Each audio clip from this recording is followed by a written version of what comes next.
if one decides to practice the integral yoga, he should disabuse himself of many current conceptions which are connected with the practice of yoga generally.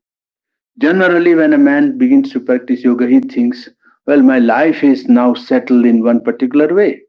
Let me additionally acquire is a additional qualification of practicing yoga so that, well, I may be a little better than other people, or it may be additional qualification or some sort of a little better condition than other people have, or some of them perhaps to satisfy an ambition of superiority complex, or to feel that one is higher and greater than other people, and so on. There are many ideas connected with the practice of yoga in India and outside. And integral yoga can succeed and can really start and begin when one takes up a correct attitude towards the practice of yoga. And the correct attitude is that even in the solution of individual and collective problems, the current methods will not succeed first. That methods have been tried. Politics, social work, philanthropy, education, economical reconstruction, many things have been tried. And one who wants to practice the integral yoga must put this attitude into his mind that these have done their work and we know it will not solve the problem. The problem can be solved by an inner conversion, a transformation of the human being. That is the necessity. And therefore, he has sympathy for any attempt which is a palliative, which is good, which is well intentioned. Well, he gives whatever help he can, whatever sympathy he can extend, he extends. But he never makes it his main concern of life. The first priority is not public work. The first priority is not take up a scheme and think that that scheme will solve, because it will not solve. Up till now, mankind has tried. As I told you, I don't know whether I told you or some other audience, but I told many audiences, and I tell you again, that mind is not the instrument which man has acquired today. It is 2006 years, 600 years old instrument. In the time of Greek culture, Plato and Socrates lived 2600 years before. And the intellect of Plato and Socrates has not been overpassed by intellect subsequently. Note that in the history of man for the last 3000 years, no intellect has surpassed in comprehension, in subtlety and tackling problems of man than Plato and Socrates. All the best intelligence taken together. Science we have acquired which the Greeks had not. But does science solve problems? If it solves, it creates. It solves one and perhaps creates 10, 4. You never know. So that solution of life's problem is not to be possible by application of intellect only. It can make an effort, and a sincere effort. And if one who is wanting to practice the integral yoga feels this is a good effort, extend your help, no harm. Sympathetically, make it as an offering to the divine in that work and leave it at that. But don't try to make it your first priority in life, because you know that that way it will not succeed in solving the problem, and you will be only getting your consciousness involved in an external activity. In your inner progress of changing of consciousness will be left out. Therefore, the one who wants to take up the integral yoga must make this attitude clear that man's problem can be solved by changing his consciousness. And that change cannot be brought about by any external agency, by any institution, by outer method, by any constitution. Constitutions are incapable of changing man. Institution cannot change a man. When an institution changes a man, it is because somebody who is there who has that change in him. It is because of the individual, not because of the institution. If a constitution does some good, it is not because the constitution has some merit, but somebody who handles the constitution is the right man to handle it. That's all. Democracy happens to be some institution which man has brought into being. And Western democracies are those where the best people are running it. Democracies have been very corrupt.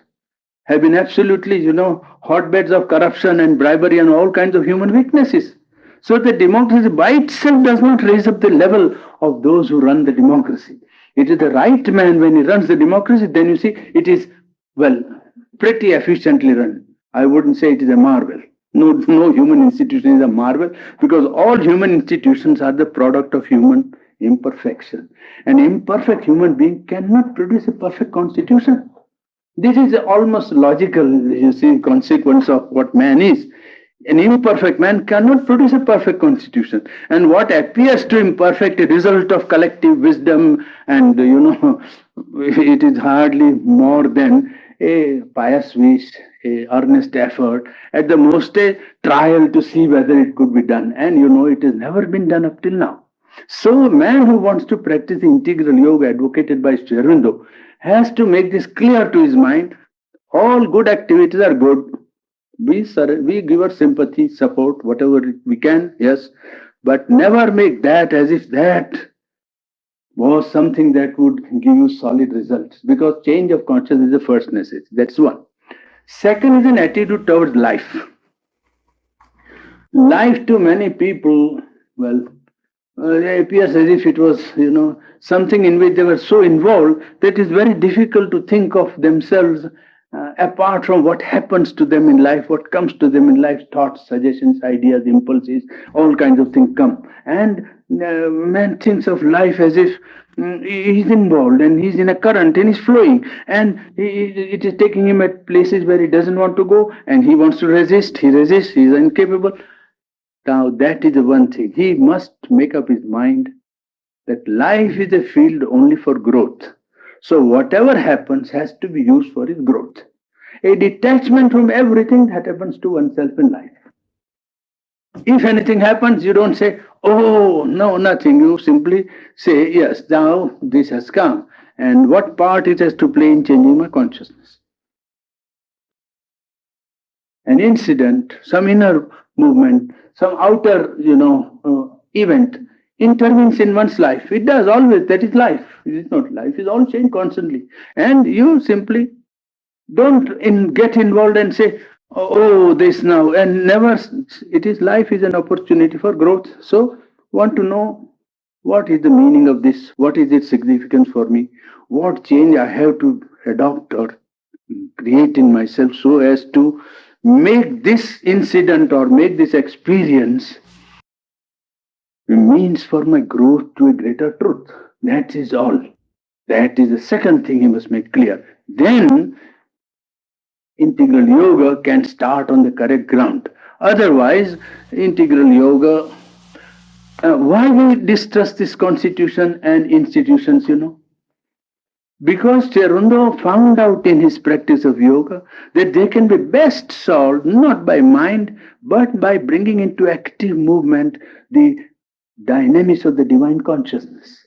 As I told you in this first and second talk, the divine from his point of view is not an absentee landlord. It is not a passive static consciousness in which nothing happens. Divine is most a dynamic reality. And he would want that man, if he wants really to solve his problem correctly, integrally and finally, he can only do it by bringing the influence of this dynamic divine consciousness in his life. If problems are to be solved, the solution will not come by resorting to intellectual methods and plans of 5 or 10 or 20 years. That is all right. You make a palliative, no harm. But it will be solved only when the consciousness which is dynamic, a divine consciousness, is brought to bear upon problems of man. First, mind has been proved incapable of solving finally problem, and secondly, that the possibility has now come near when man can actually take the help of the divine consciousness in solving his problems. So, you take up the three attitudes that I have just stated. Then we are prepared for a ground of the integral yoga. I'll just give you a quotation about how he would himself like to say about this. You see, Sri Aurobindo says in one of his books on Tome 1 on yoga, our attitude is that humanity cannot grow out of its limitations by the ordinary means adopted by the human mind, by politics, social reform, philanthropy, etc. These can only be temporary or local palliatives. The only true escape is a change of consciousness, a change into a greater, wider, and purer way of being, a life and action based upon that change. It is therefore to that the energies must be turned once the spiritual orientation is complete. This implies no contempt, but the preference of the only effective means over those which have been found ineffective. So you see, that gives you, in his own words, how he looks at the problem of man's individual and collective life, and how the methods that are being employed by men today having been proved inadequate. He would plead that our attitude toward them must be that of palliative, and secondly, that to seek for a more effective method is to seek to change the human consciousness. Now we come to the human consciousness, and as I told you, take up second attitude is towards life, a detached view of life as a field for growth. Growth to a greater reality, growth to a wider consciousness, growth towards some truth, some reality which we seek, which we feel that we must seek. Being imperfect, we seek a perfect source of everything. And life, therefore, one should not get so much involved in life as all the time to do like a piece of grass that is being swayed by the breeze, or a piece of wood that is thrown in the water, buffeted from all sides. No, he must fix his inner attitude towards life. It is a field for growth, and it is to be used for, well, changing consciousness. Then the practice of integral yoga is then founded on firm ground. Now, when we say yoga, I explained last time that yoga is a union, and yoga is a meeting of two, of more than two sometimes, of experience of a unity within oneself, unity outside, and unity with the highest transcendent consciousness. But how do we begin yoga? By becoming conscious. Yoga is increasing consciousness. Of course, one has to become ultimately conscious of a divine entity, divine reality. But when one begins, he does not begin with the divine reality, he begins with a faith in the divine reality and an actual movement from where he is, the station of his consciousness in the outside life and inner life. Well, there when he looks inside, 9 people out of 10, or I should say 10 out of 10, will find that it's the most confused state that is at work, that is to be found. Consciousness, when the gaze of the man's being is turned towards his inner life, that let me be conscious. The moment he tries to be conscious, he finds that it is a confusion rather than anything to be looked at as if it was something in order. It is a tremendously confused state. In fact, man is not conscious. The whole yoga process consists in increasing consciousness, becoming more and more conscious. Men feel they are conscious, which they are not. Man is buffeted. He is moved about. He is governed. He does not govern. He does not move. He is moved. This is the trouble. And the first attempt to become conscious reveals a state of disorder in consciousness, that there is nothing in order, that it is, you see, it is a complex being, a confused being. Everything at sixes and sevens, and nothing is in order. Man, in one sense, you can say there are 2 ways of looking at man. You see, one is that he is like an iceberg. You see on the top only 1/10 of the whole being. 9/10 of it is hidden in the subconscious of his physical, vital, and mental being. So 9/10 of it he himself doesn't. He is not conscious. Nobody else is conscious either. He himself doesn't know why he does what he does. Why does he think what he thinks? Why does he believe what he believes? Why does he act as he acts? Well, that question will come when you try to practice integral yoga. What is it that moves one to act, to accept certain ideas, certain impulses, certain movements, certain emotions, certain feelings, attitudes? What is it? Then one wants to become conscious. From where did I do this? How did this come to me? Well, then he finds that he is 9/10 not conscious, 1/10 on the surface, like an iceberg is seen, and the extroverted consciousness all the time busy receiving impact from outside, sensations and perceptions and mental suggestions, ideas, and it doesn't seem to be as if it was a house in order. In fact, you see, it looks a very disordered house.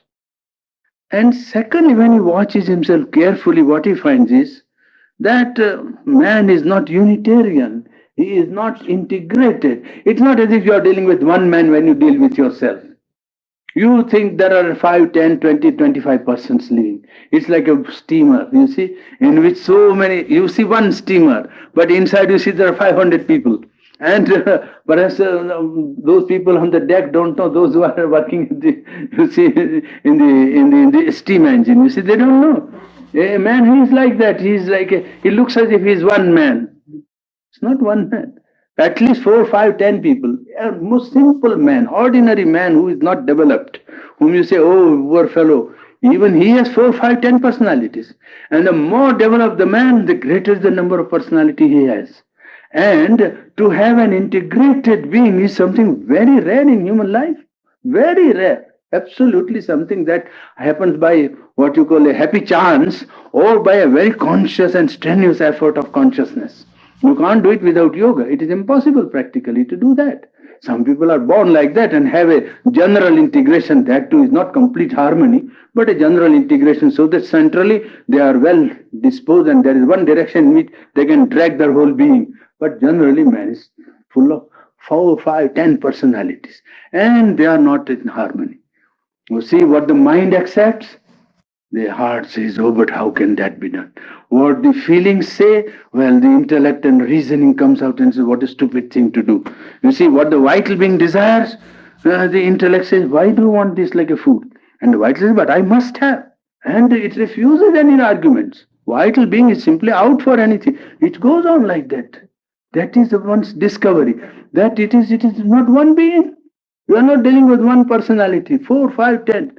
And there is no integration. This discovery is good. Because that makes us feel the necessity of putting some sort of order. Well, in the integral yoga of Sri Aurobindo, you say, yes, it is all right. I am going to put this in order by what? By what power am I going to set this to right? By consciousness.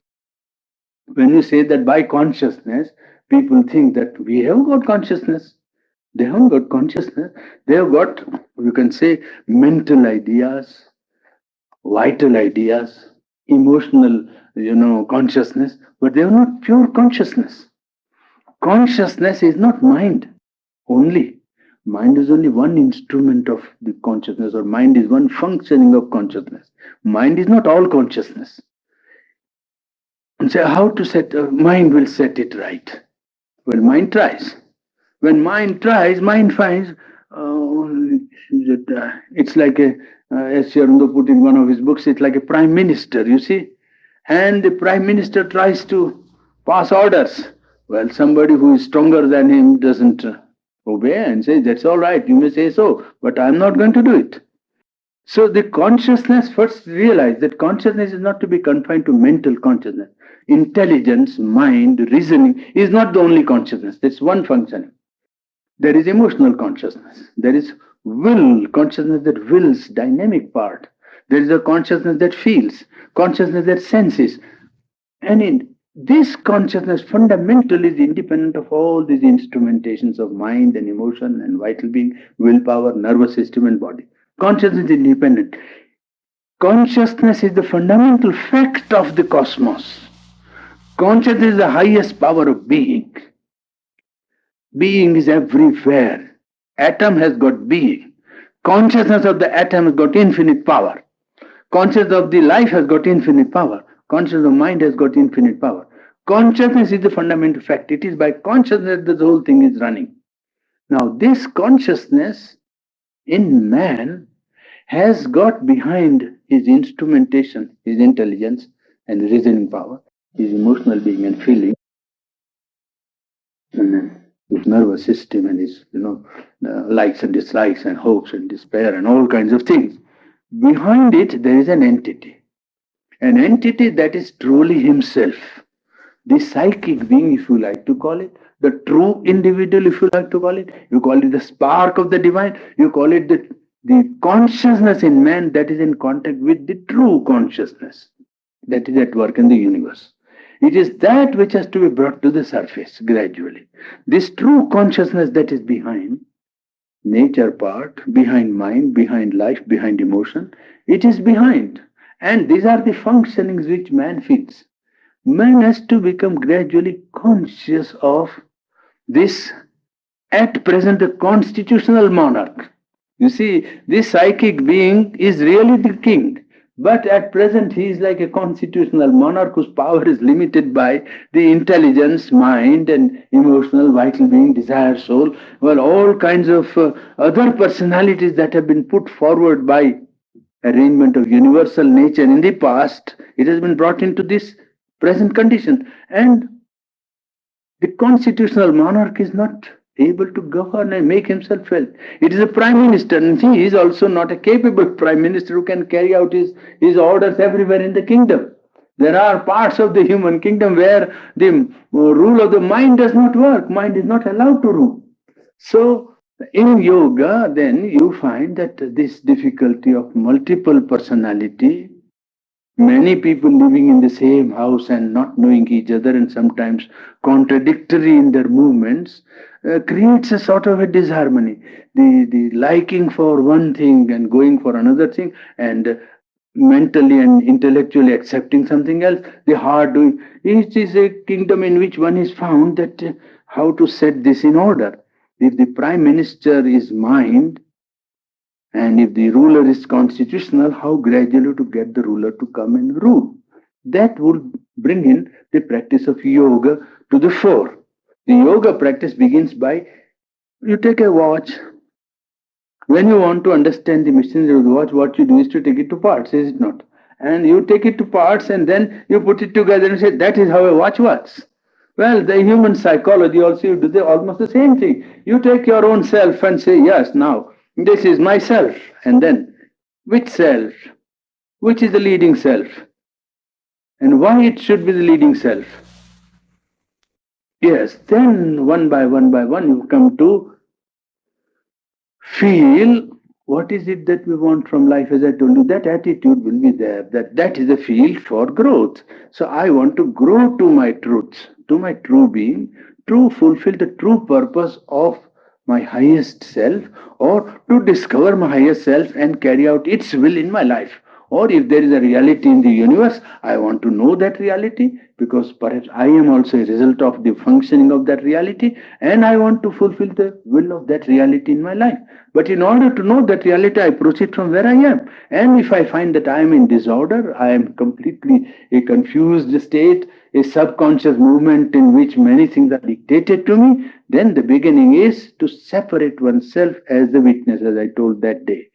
You separate oneself from the movement of nature, the current of nature, and feel oneself as a witness, as one who watches the movement, one who sees the current and stands on the bank and sees the current flow, thoughts, ideas, feelings, suggestions, and say, oh, these are force of nature, flow of nature, powers of nature, and an entity or a being that watches nature, sees the nature, observes, and after observing, after some time, passes judgment.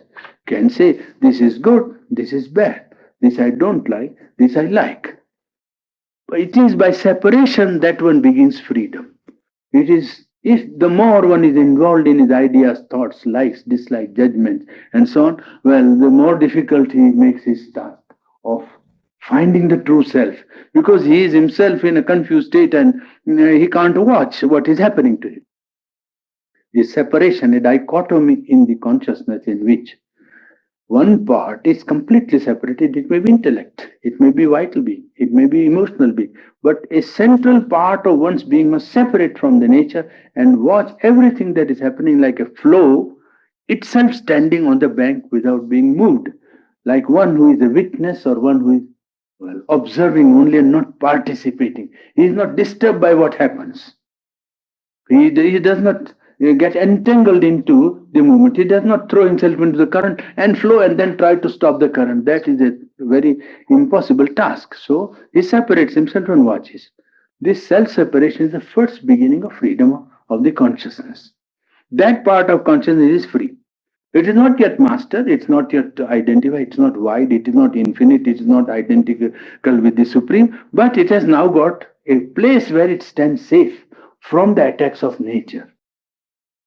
For in this yoga, one has to realize that things that happen to man in his consciousness are not unconscious. Forces that move men are not unconscious. Forces of desire, forces of ignorance, forces of egoism, forces of selfishness, they are not unconscious. These are conscious powers of universal nature. And man has allowed himself to be ruled by these powers, therefore they come. And they come and rule because the consent has been given in the past. But the moment one separates himself, we will find that they have that past consent, the force of which is still continuing, and till the withdrawal of consent is effective, they might continue mechanically for some time. One should not despair. Because we stand on the ground of the witness or observer, nature may not stop its imperfect movement. The imperfect movement might go on, but that is because the consent has been given in the past. And secondly, the forces are conscious. Forces are not unconscious. Therefore, they will try to keep on their hold as long as they can, because their business is to see that ignorance lasts and that man does not walk into the light too easily. Well, it is just perhaps necessary also like a obstacle race in which the obstacle is put in order that not to break the leg of the one who tries, but just to make him capable of overcoming and jumping over. In the same way, the obstruction that is offered to man in the form of his ignorance is a necessary condition for his growth to overcome the obstacles and walk into or run into or jump into the realm of light. Well, perhaps it is good. It should not be too cheap also, I think. Man would not know what he's gaining if he didn't know, the difficulties of gaining what he has to gain. Well, here, these forces being conscious, one has therefore to stand on the ground of freedom firmly and go on accepting and rejecting, assenting and dissenting the movements of the flow of nature. When the assent has gone sufficiently to overcome the consent that was given in the past, you will see that nature will begin to change. Nature, the flow of nature will begin to change. Now, all this, as I told you, presupposes that one has given the first priority to change of consciousness. This is the most important part because the attitude is the one thing that determines the result of yoga. If the attitude is, well, it's well and good, we do everything else, and at leisure we do some yoga, the work will be very little and imperfect. It must become a first priority. The movement may be slow, but it must be sincere. And it must be so sincere as to become the first priority of life. Then one can see that something begins to happen. And I say this more emphatically because power is at work. The divine power is dynamic. And it is for men just to see whether it is so or not. And it can only be done by taking up this attitude. It cannot be done by a divided mind. A divided allegiance will not permit the operation of this higher power. Because the higher power cannot act in a consciousness in which one is says, let us see, it may work, it may not work. Well, laissez-faire is not the attitude in which the higher consciousness can work. Higher consciousness is as serious and more serious than man about what it wants to do with man and his individual and collective problems. We saw the man's confused state, necessity of growth of consciousness, mind being not the only consciousness. So you divide now. Let's take man's constitution. He has got a body, which is not material. Remember, body has its own consciousness. Body can make itself also felt on the life and on the mind. You get headache and you want to do some intellectual work. Well, you say, I can't do it, I've got headache. Mind, we are roughly classifying the main functioning of human consciousness so as to know the main parts of man's being. Then we come to find, first we take up attitude towards sadhana. We try to see what is the structure of man's psychology, physical body. It's not matter only, but it is consciousness, and body has its own consciousness, which can make itself effective, which can also become wider and wider and can open to higher truth. That is one. He has got a vital force, generally acting as desire power, power of desire. A being that is full of desire, a nature that always wants fulfillment of desire. And this desire, well, you can say this vital power is the power that wants him to expand, to possess, to conquer, to enjoy. So you come to the vital being or the life force in man, subject to desire or always functioning as desire soul or desire nature, wanting to expand, fulfill desire, satisfy impulses, conquer, possess, enjoy. Emotional being wants constantly to feel, to, well, subject itself to vital actions and reactions, to mental actions and reactions, and feels either joy or sorrow, hope or despair, love or hatred, and so on. A kind of play of seesaw of positive and negative, you see. He has got a mind, intellectual being, reasoning, intelligence, which wants to know. Heart wants to feel, vital wants to act, conquer, desire, possess, and enjoy. Mind wants to know and comprehend, and if possible, by knowing and comprehending, mind wants to govern. These are his main parts. Behind all this instrumentation is his soul. Its first functioning begins by that separated self of which I just spoke to you. A self which watches, that is the beginning of his getting into his true self. Behind this constitution, you find that 9 out of 10 people are extroverted. All these instruments are turned outwards. In one Upanishad it is said, Paranchikhani Vyatrun Swayambhu Tasmat Parang Pasyatin Antaratman. All the doors of the soul or self are turned outwards. Therefore, the self in man generally looks outward. It is a rare one who withdraws his gaze from outside and turns his gaze inward, becomes introverted or watches himself internally. It is very rare. But it is possible. Extroversion of consciousness, all these instruments of which I am speaking to you now, are generally turned outwards.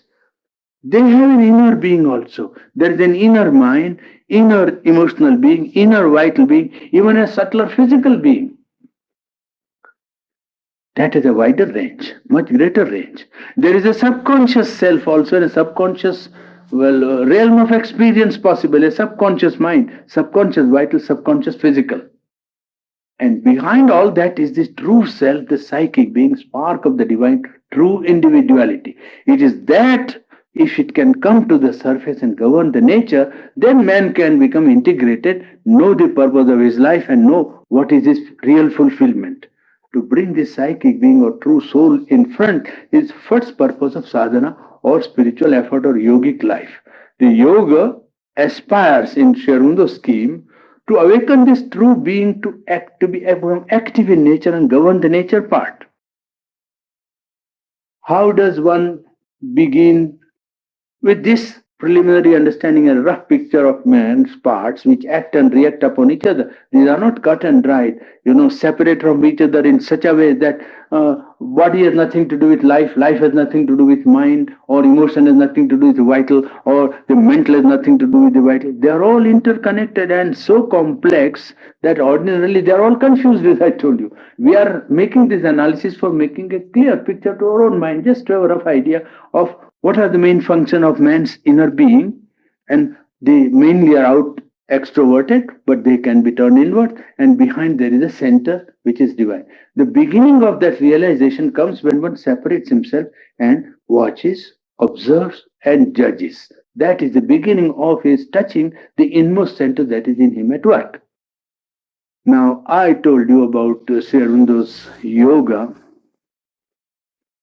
What is the speciality of Sri Aurobindo's yoga? Many people have been interested in that problem because there are yogas and yogas, and in number of them, I counted some of them to you, main yogas, and in that the difference lies in this that he has divided the yoga into two parts. One, that in which the individual aspirant has to make an effort.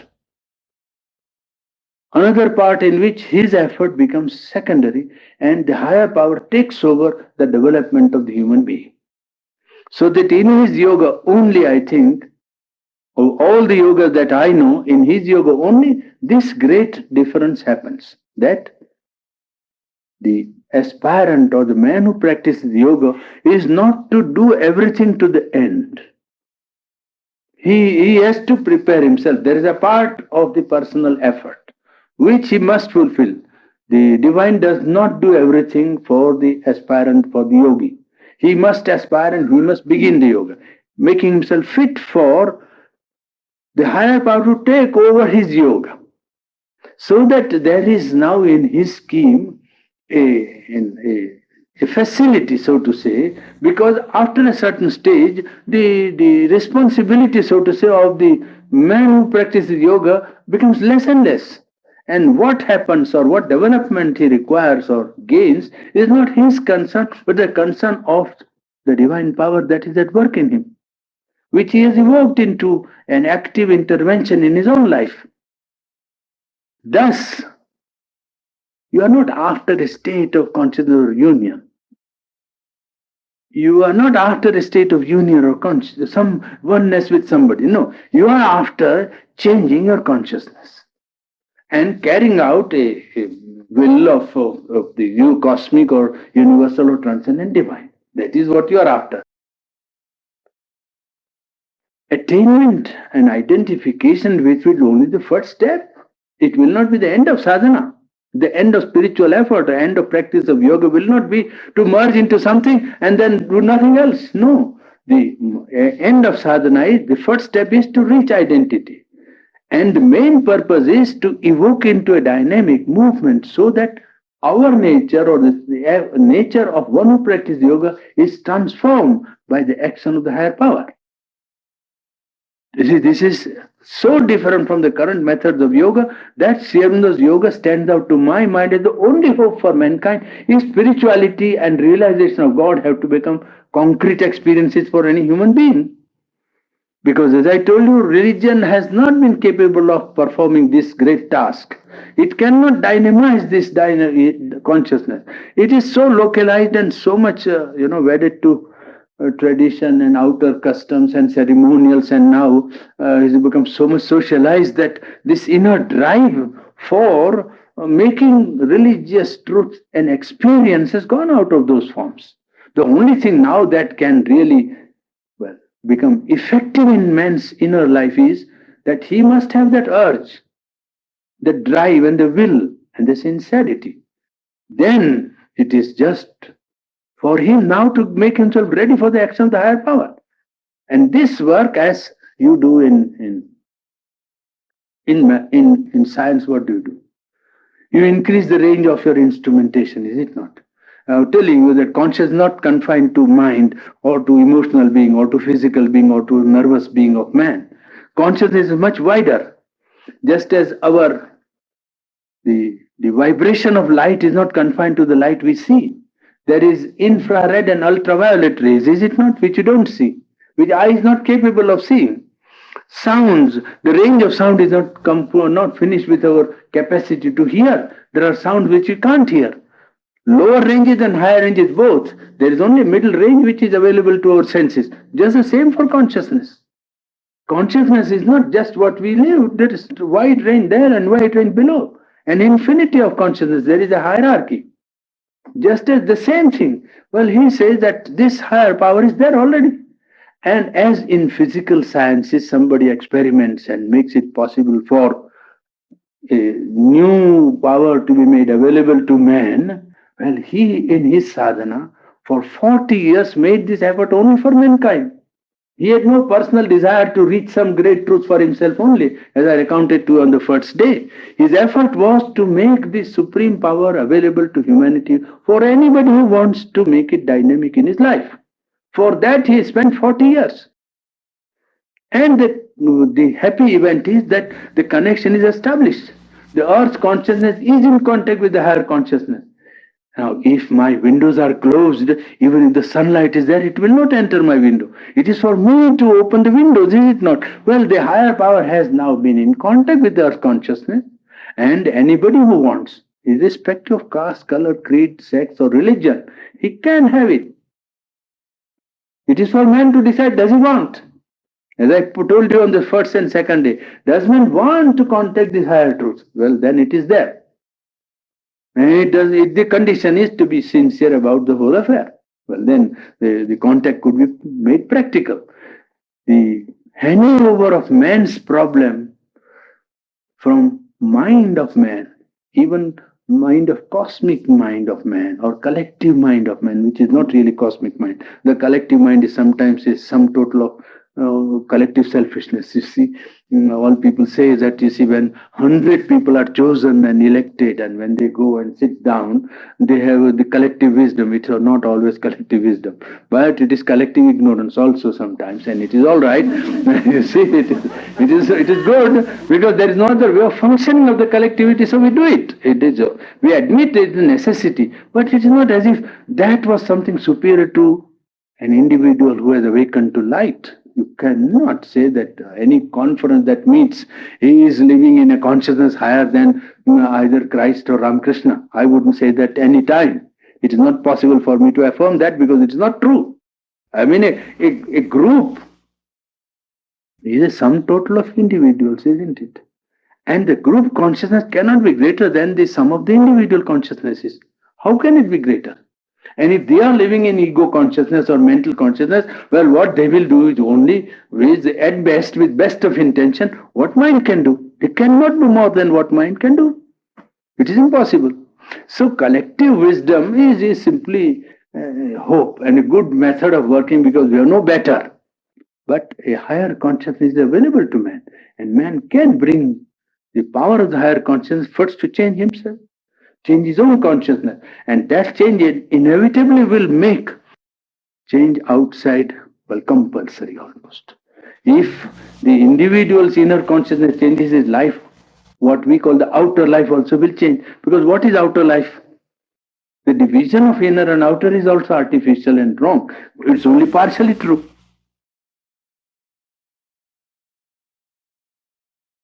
When a man does something and we say, oh, this is outer action, from where did it spring?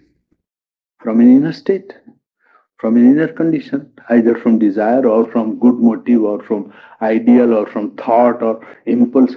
Somewhere, action is only a outer manifestation of something that is happening inside. Action is not external only and outer only. There is no difference between inner and outer in the real life of man. The inmost life of man is one. Whether you look at it as external or internal, it doesn't make any difference, because there is no external as external. External is always a projection of the internal. What is inside projects itself outside. So, the higher power can be made to act on man and change his nature.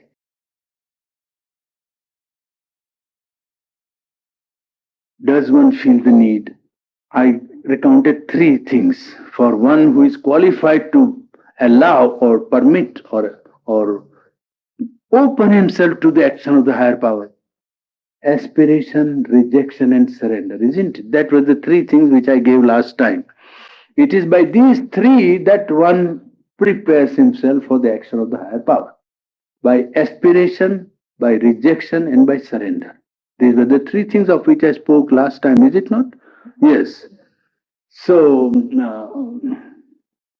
one has to ask whether he has taken up those 2 attitudes towards life and problems of man's collective life, one. And secondly, whether he has got true aspiration or not. Many people say aspiration is a form of desire. Good desire. Good desire is not aspiration. Good desire is something that opposes bad desires, that's all. Something that opposes bad desires we call good desire. Aspiration is a movement, it may be in the mind, it may be in the vital, it may be in the emotional, but aspiration is an impulse to become something, not to have something. In desire, one wants to have, either possess a thing or have an experience in a desire. In aspiration, one wants to become something, to change his being into some other condition. That is an aspiration. For aspiration is becoming, in the sense that what you want in aspiration, you do not want from outside. What you want in aspiration is a change in your being itself. That is an aspiration. I give very often this instance that you take a seed of a mango tree or an apple tree, seed of the apple tree, you see, the stone or the seed. If the seed had language, the seed would say, I want to become a plant. I want to go into the ground. I want to be given light and water. I want the sunlight. I want the heat. So that I will become a plant. I want to grow. This is aspiration. Because the possibility is there in it. It is not wanting anything from outside. Do you follow? I don't know whether it's confusion or anyway. Well, doesn't matter. Well, that is aspiration is a potentiality which is pressing for, actualizing itself. Well, desire is an impulse to get something from outside. Until it is satisfied, one feels, I am not happy, I am not happy. In aspiration, one may feel he is not happy. But it is because he is not growing to the potentiality, or he is not realizing the potentiality that is already in him. He is feeling that the potentiality is being wasted. When a man wants to say, I want to become pure, it's not a desire, not even a good desire. This is aspiration. It's aspiration. This is something that which he says, I want to become honest. I want to become unselfish. I want to have peace. This is aspiration. So aspiration is the flame, as I told you last time. It is like a fire. And it comes really from the self that is there. The true being that is behind the divine spark of man. The impulse that makes one feel dissatisfied with himself. Something that makes him feel, I must be better than I am. That I should be nobler. I should be less selfish. I should control myself. I must have peace. I should not be disturbed. I must control myself, my anger, my passions, my impulses.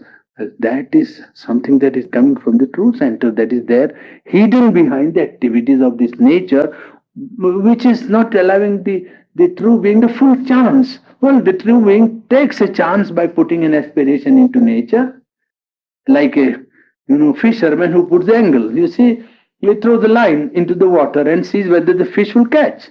Well, nature is busy only with wanting this, egoism, desire, this, that, and it's going round disturbed condition and a confused state in which the psychic being throws this aspiration and see whether the nature would allow it a chance to come, whether the nature would permit it to establish its control.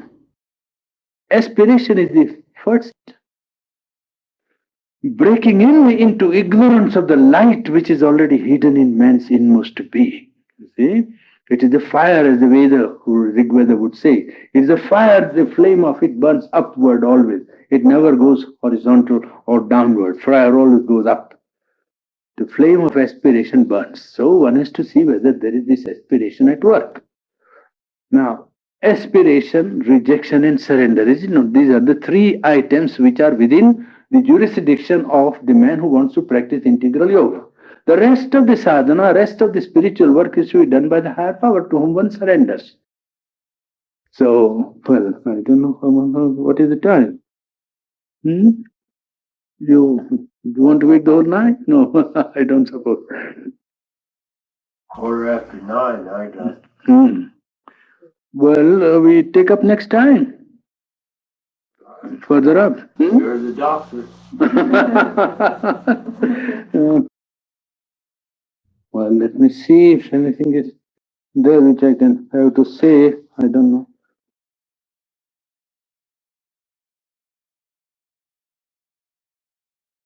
Yes, I think we must take it up next time. The items of the integral yoga. One by one, we take up how aspiration, rejection, and surrender, and then what follows, how one tackles himself, and all this problem we can take up next time. I suppose that it will be better, unless you want to end by reading a fine passage of Sri Aurobindo about these three things. Yes, I think that is a fit ending today. In yoga also, it is the divine who is the aspirant and who is the process of sadhana. Sadhana means spiritual effort. It is his power with her light, with her power and knowledge, consciousness and delight, acting upon the instrumentation of the sadhaka, means the aspirant. And when the sadhaka is open to her, pouring into it with her those divine forces, that makes his spiritual effort possible. But so long as the lower nature in man is active, and the personal effort of the aspirant remains necessary. The personal effort required in this yoga is a triple labor of aspiration, rejection, and surrender. Now, that is his own word. I'm just quoting him in full. What is aspiration? An aspiration, vigilant, constant, unceasing. The mind's will, the heart seeking, ascent of the vital being, the will to open and make plastic the physical consciousness and physical nature.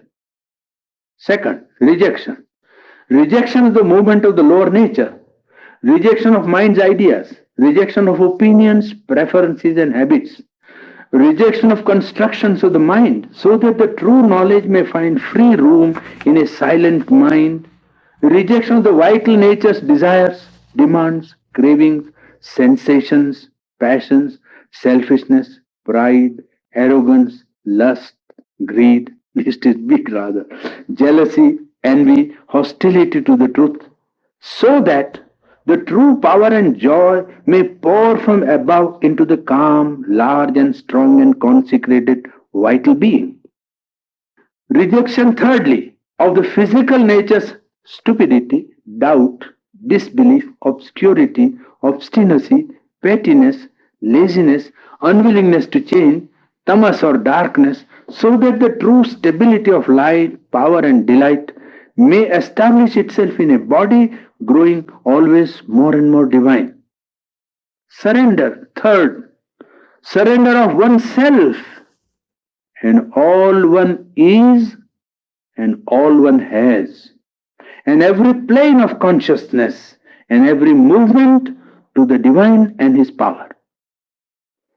In proportion as the surrender and self consecration progress, the aspirant becomes conscious of the divine power, doing this spiritual sadhana in him, pouring into him more and more of herself, founding in him the freedom and perfection of the divine nature. The more this conscious process replaces his own effort, the more rapid and true becomes his progress. But it cannot completely replace the necessity of his personal effort until the surrender and consecration are pure and complete from top to bottom. Note that a tamasic means inert surrender, refusing to fulfill the condition and calling on God to do everything and save all the trouble and struggle, is a deception and does not lead to freedom and perfection. I think that is a good ending for the day. Anyway.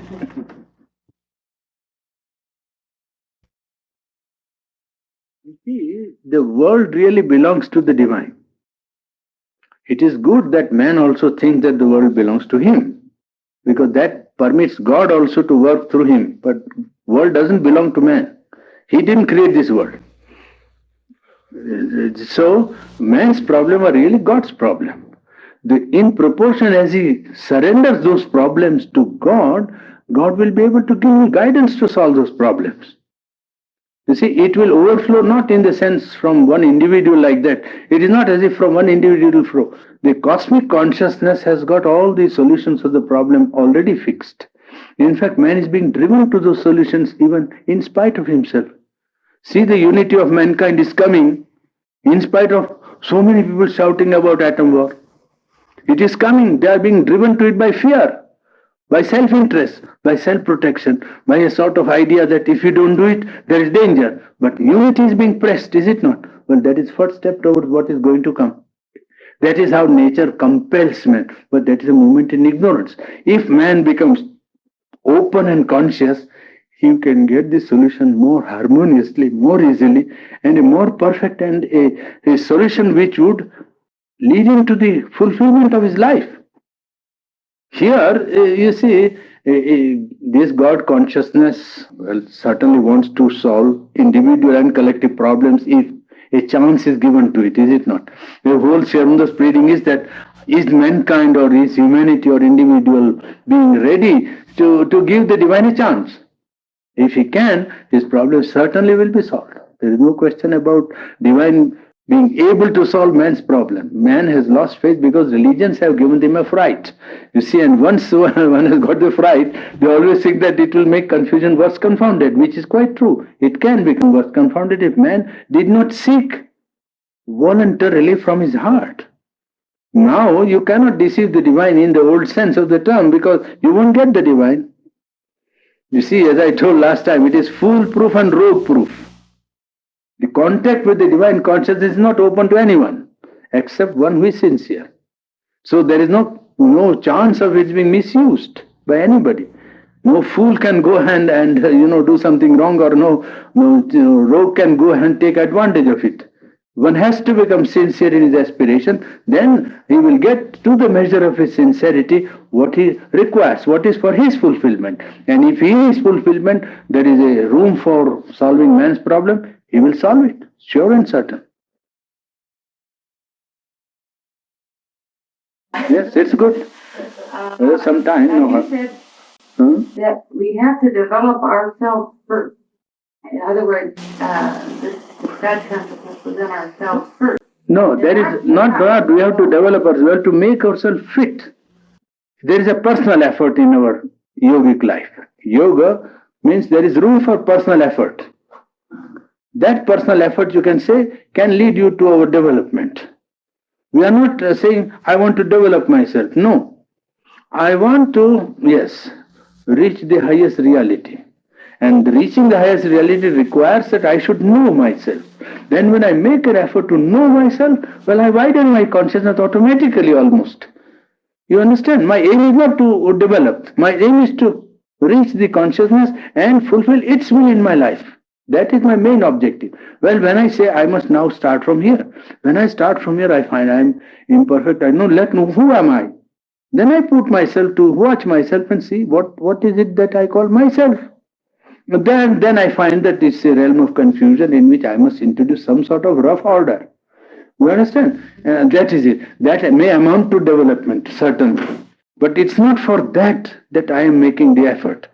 You see, otherwise my whole effort will become egoistic, ultimately. You see, if I say I want to develop, then my whole attention will whether I have developed or not. It is not important whether I develop or not. I may not develop in the human sense, but if I develop in the sense of my being fit to open myself to the divine, well, I have what I want. And then will you help? Then through this, you will automatically help humanity. Well, divine's business is to see that humanity is saved, is it not? Let it not be my concern, because the more I think of humanity, the less I prepare myself to receive the divine. The more I am busy with others, the less I know myself. This is the trouble with altruists. It was Count Kaiserling who has written a book, a German philosopher, Travel Diary of a Philosopher. Count Kaiserling, his name, he died a few years back. He's a fine philosopher. And he said, altruism is the highest form of egoism. This is his sentence I am quoting to you. To think that I can save others is good. For ordinary man who is very selfish, it is a good thing. It's the height of egoism. Who can save humanity? Except God. It's all right. Yes, but we do some good to each other and try to do some good, carry out a good idea so that we may develop into unselfishness. It is we who give.